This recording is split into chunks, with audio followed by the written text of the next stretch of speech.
从俭入奢易，从奢入俭难这句古语出自左传，意指一旦生活变得奢华，转回到简朴的生活会变得困难。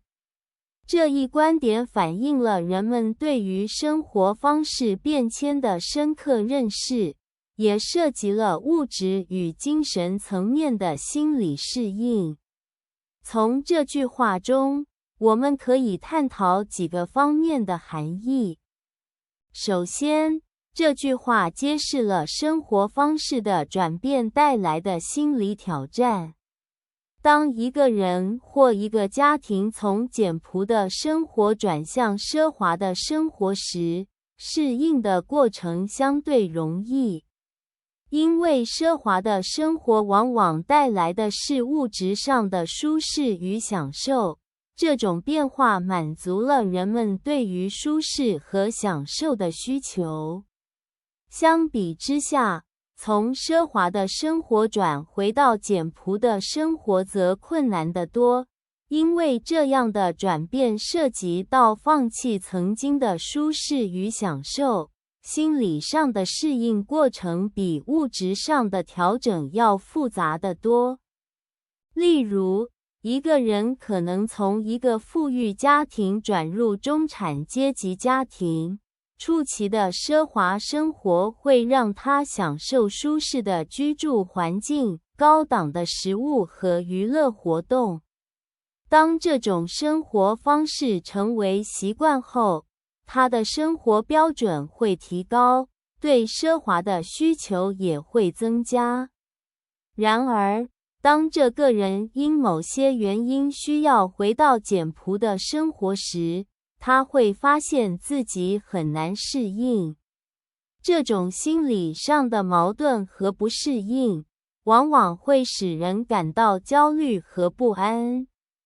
其次，这句话也反映了社会和文化中的价值观变迁。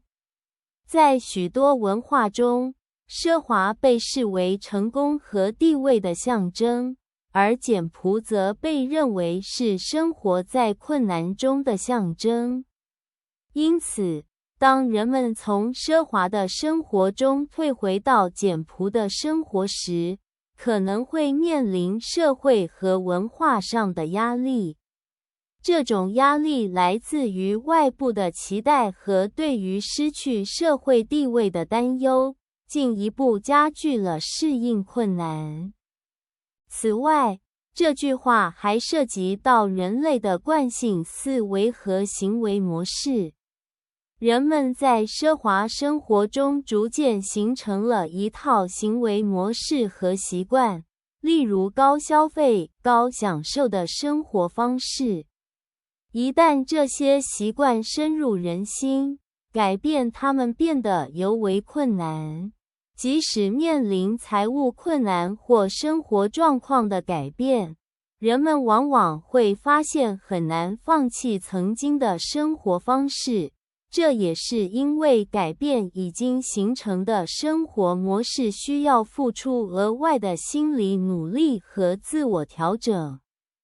再者，从个人和家庭的角度来看，这句话也涉及到资源管理和生活规划。当一个家庭在财务充裕的时期，可能会进行大量的消费和投资，享受奢华的生活。但当经济状况变差时，回到简朴的生活会面临许多挑战，如减少开支、调整生活标准等。这些挑战不仅仅是物质上的，还包括心理上的适应过程。值得注意的是，这句话的含义也在不同的社会和经济背景下有所不同。在现代社会，这一观点可能更加体现在消费主义和物质文化的影响上。随着消费主义的兴起，人们对于物质的需求和享受变得更加强烈，这使得从奢华的生活中回到简朴的生活变得更加困难。因此，这句话在当代社会中仍然具有深刻的现实意义，提醒我们在追求物质享受的同时，也应该保持对简朴生活的尊重和认识。最后，这句话还可以从自我约束和内在修养的角度进行反思。在现代生活中，尽管物质的富裕可以提升生活品质，但真正的幸福和满足感并不仅仅来自物质享受。通过内在的修养和自我约束，人们可以在生活中找到更多的平衡，从而使自己无论在奢华还是简朴的生活中都能保持稳定的心态。总结来说，从简入奢易，从奢入俭难这句古语深刻地揭示了人类在面对生活方式变迁时的心理挑战和适应过程。它提醒我们，在物质生活中保持适度，理解和尊重简朴的价值，不仅能够避免因奢华带来的适应困难，还能够促进内在的心灵成长和生活平衡。